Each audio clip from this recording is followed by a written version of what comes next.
es möglich, auf dem G-Stuff eine Windfeed-Erweckung zu bekommen? Soll für einen Gildenmate fragen. Nein, geht nicht. G-Stuff ist für Level 60, Windfeed ist für 65 und man kann maximal Skills bis zu dem Level der Waffe bekommen. Und Windfeed ist ja 5 Level drüber. Geht also nicht. Ist der beste oder der reichste Spieler in Flive bekannt? Nein. Nicht, dass ich wüsste. Kann ja jeder sagen, er ist der reichste, theoretisch.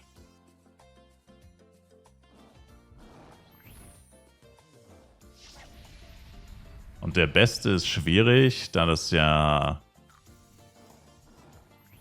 Also theoretisch ist der beste Spieler im PvP derjenige, der die meisten Punkte geholt hat, seit das Game released wurde.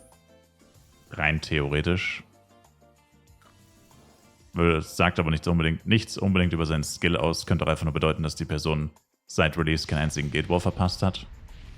Und damit hat er wesentlich mehr Punkte als vielleicht Leute, die einen anderen Charakter dann angefangen haben zu spielen oder sonst was. Wobei meiste MVPs werden die auch gecountet. Na gut, vielleicht meiste MVPs. Das wäre vielleicht der Faktor. Aber selbst da könnte es sein, dass jemand anders besser ist und einfach nur nicht so oft mitgespielt hat. Und deswegen weniger MVPs hat. Also eigentlich unmöglich. Und im PvE ist es erst recht unmöglich, weil im PvE braucht man eigentlich keinen Skill. Nicht wirklich zumindest. Und da ist eigentlich alles nur vom Equipment abhängig. Und das ist ja quasi auch einfach nur, ich meine, wenn du das bestmögliche Equipment hast, dann wärst du ja theoretisch auch der beste Spieler, aber bist du dann wirklich ein guter Spieler oder hast du nicht einfach nur gutes Equipment? Also im PvE kann man nicht wirklich gut sein, würde ich sagen. Oder zumindest nicht der Beste. Das Equipment, das kann das Beste sein. Na gut, freuen würde sich da, glaube ich, jeder drüber, aber...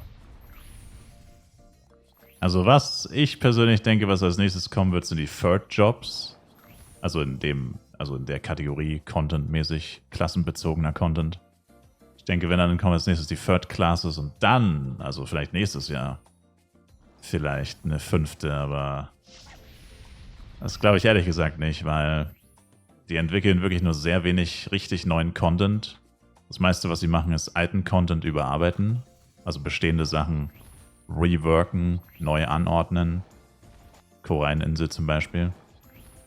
Also sie nehmen bestehende Sachen und packen sie nur in einer neuen Reihenfolge zusammen oder so. So, das machen sie. Oder verändern teilweise auch nur die Werte von irgendwas. Aber so komplett aus dem Nichts. Eine neue Klasse würde ja bedeuten, also theoretisch zumindest, neue Icons. Gut, das wäre jetzt kein so großes Problem. Neue Skills. Und zwar nicht nur 2, 3, sondern wahrscheinlich so 20, 30. Also brauchst du eine First Class und 2 Second Classes. Also 30, 20 bis 40 Skills Minimum. Theoretisch. Dann vielleicht sogar neue Waffentypen. Weil höchstwahrscheinlich würde er wahrscheinlich bestehende Waffen benutzen. Aber das ist so viel Aufwand, da sehe ich Gala persönlich einfach nicht, weißt du? Also von null quasi, komplett alles neu machen. Animationen ist ja nicht nur die Skill-Namen, Skills sich ausdenken, dann auch noch die Animationen. Sowohl von dem Charakter, die Charakter-Animation, als auch die Skill-Effekte.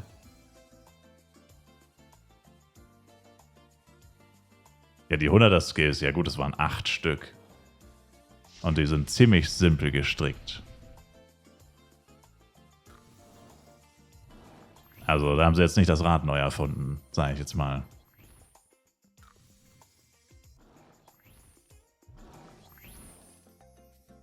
Also cool wäre es auf jeden Fall. Es würde mich auf jeden Fall überraschen, weil damit würde ich wirklich nicht rechnen. Aber deswegen würde ich auch niemals glauben, dass da was dran ist, bis es nicht tatsächlich dann auch released wird. Was meinst du, lohnt sich die 8er-Taktik auch, wenn man nur 1 bis 2 Stunden am Tag oder 2 zocken kann? Ja. Ja. Was sagt die Playerbase mittlerweile? 50 Leute, 100? Minus 8000. Es gibt mehr Leute, die Flive Universe gequittet haben, als es aktiv spielen. Aber das wäre actually sogar true wahrscheinlich. Verdammt.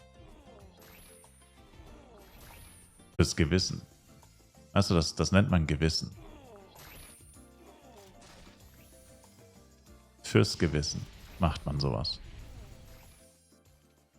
Aber ich weiß schon, Fleischspieler haben meistens keins. Das ist ja das Problem.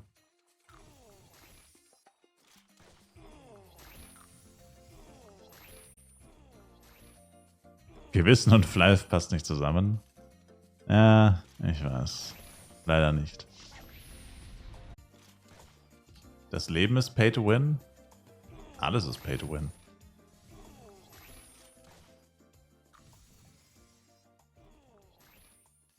Sogar Kokain. Moment.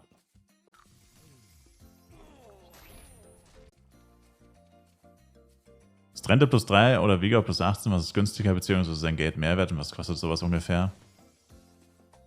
Strente plus 3 kostet so knapp 1 Milliarde, bisschen weniger eigentlich in der Regel.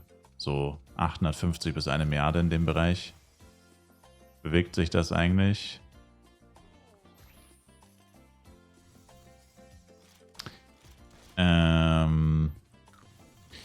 Vigor plus 18 weiß ich nicht, aber wahrscheinlich also safe über 1 Milliarde, ja. Also Vigor plus 18 ist deutlich teurer, Preis-Leistung ist wesentlich schlechter. Also kommt halt drauf an, willst du ihn dann haben, um ihn dann irgendwann vielleicht plus 20 zu machen und ihn umzutauschen gegen Ultimate-Schmuckmaterialien? Oder willst du ihn actually einfach benutzen? Wenn du ihn einfach benutzen willst, dann ist Trente plus 3 besser. Wenn du ihn umwandeln willst, langfristig, dann ist Vigor plus 18 besser. Das ist meine Antwort. Aber hat eine Stunde ohne RM Solo 20 Red X gemacht und nun 1,5 mit RM und bislang 22. Scam. Cringe, wer auf seine Eier achtet. Versteht ihr? Er hat gesagt, Cringe, wer auf seine Eier achtet. Ja, aber ich achte echt nicht drauf.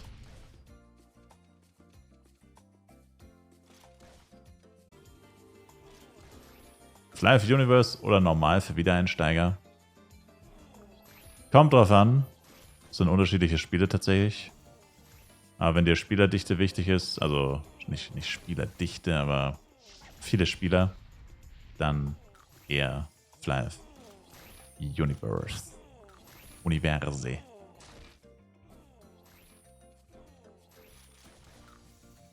So, auf 65 schon.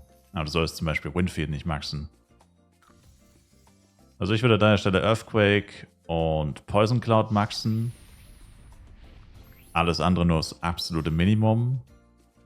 Und dann würde ich die Mastery Skills, logischerweise von Erde und Wasser, priorisieren. Und dann würde ich die 70er-75er Skills Minimum auf 1 auf jeden Fall machen. Also, dass du sie benutzen kannst. Weil du die für deine Rotation brauchst und zum Pullen. Und dann ist es relativ freie Wahl, was du dann zuerst magst oder nicht. Das macht dann keinen so großen Unterschied. Das Wichtigste ist Poison Cloud, Earthquake, Earth Mastery und Water Mastery. Die 4 sind eine absolute Nummer 1 Prio.